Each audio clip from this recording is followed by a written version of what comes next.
Dita 17, Zoti i panjohur zbulohet. Leximi i ditës, Veprat e Apostujve, kapitulli 17. Vargu kyç. Sepse në të ne jetojmë, lëvizim dhe jemi. Duke qenë pra se ne jemi pasardhës të Perëndisë, nuk duhet të mendojmë që natyra e perëndishme është e ngjashme me arin ose me argjendin. Shpjegimi. Pali arrin në Athinë, qendrën e intelektit dhe idhujtarisë. Në vend që t'i gjykonte, ai gjeti një pikë takimi, altarin e Zotit të panjohur. Ai u shpjegoi Athinasve se Zoti nuk është një statuje vdekur, por burimi i vetë jetës sonë.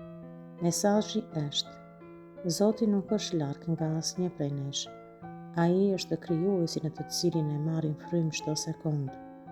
Sot Zoti po ju thotë: unë nuk jam një ide e largët, unë jam vetë jeta juaj.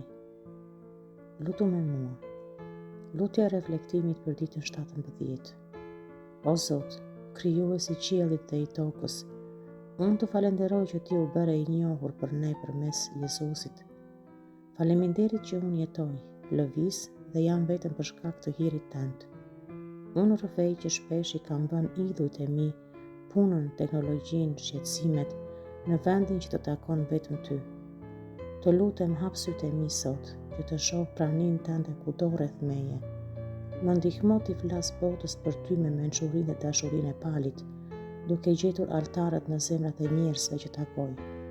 Bëje jetën time një dëshmi të gjallë, që shpall se ti je Zoti i vetëm dhe i vërtetë. Amen.